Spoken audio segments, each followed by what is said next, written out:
So by now, you should have read chapters 1 and 2 of To Kill a Mockingbird, and you should have come in contact with quite a few characters. That's what we want to focus on this time.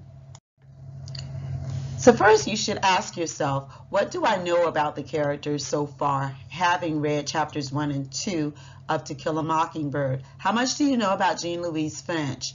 How is she related to Jeremy Finch? And what is their relationship? What are some of the special elements that you found, how they interact with each other? Who is this Charles Baker Harris? And how does Atticus Finch treat the rest of the children? What is so special about Boo Radley? How does Calpurnia relate to the rest of the family? What stresses does Miss Caroline cause for Jean Louise Finch as the book opens in chapter 2? So make sure you have the following notes in your Mead book by Friday, March 22nd.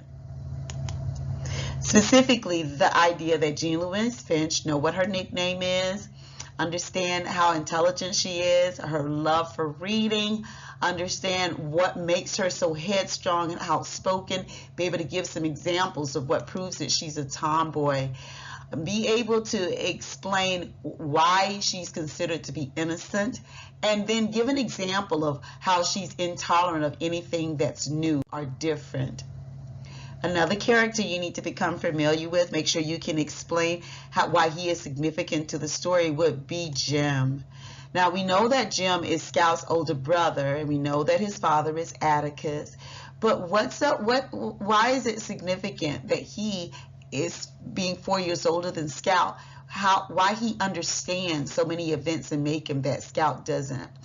Understand why he had difficulty understanding entailment, and understand his misunderstanding of Miss Caroline and the Dewey Decimal System. You might need to go back and look at chapters 1 and 2 for those explanations.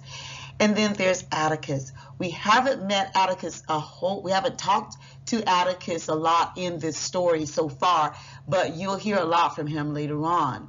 We know that Scout and Jim's mother died when Scout was very young, so she doesn't know a whole lot about him.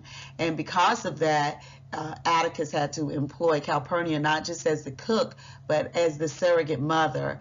We know that Atticus has a brother and sister, Alexandra and Jack. We'll meet them more later on in the story. We know that Atticus is very respected in the community, not just because he's a lawyer, not just because his ancestors were rich, not because his brother and sister have gone off and made very well for themselves, but because he himself was a member of the State House. He was a legislator, a lawmaker for the state of Alabama. And then because of that, everyone respects him. He's considered a very upright and moral person. Then there's Arthur Radley. No one has seen him out. Very few people have seen him outside of the house in the daylight. And because of that, people have made up rumors about him. And those rumors are what caused Dill to want him to come out. Dill heard that I heard about all of the things with the dead animals, and so Dill just, when he comes to visit, he just stares on the porch trying to figure out what can we make him come out. We know that he's from Meridian, Alabama. He comes to visit his Aunt Rachel Haverfoot.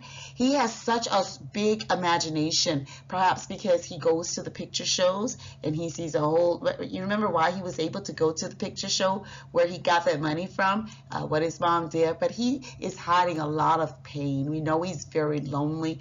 We know that his mother is divorced, and you'll find in chapters 3 and 4 that he tells a lot of tall tales about his father. And so as you're reading chapters 3 and 4, make sure you learn about some of those tall tales, okay?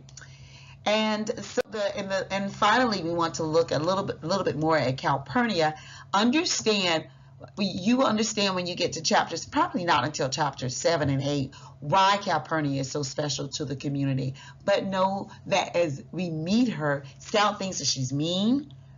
She thinks that she's too strict, that she's harder on her than she is on Jim, and then she gets upset when she goes to school because she gets in trouble because Calpurnia taught her to write. Calpurnia didn't intend to teach her to write. Calpurnia just wanted to teach her to write to, well, you remember, go back to chapter 2 and you'll see how Scout got in trouble for Calpurnia teaching her how to write, okay? And now the next thing you should do is read chapters 3 and 4 with your partner in class. Take your time as you read them, and I will see you later.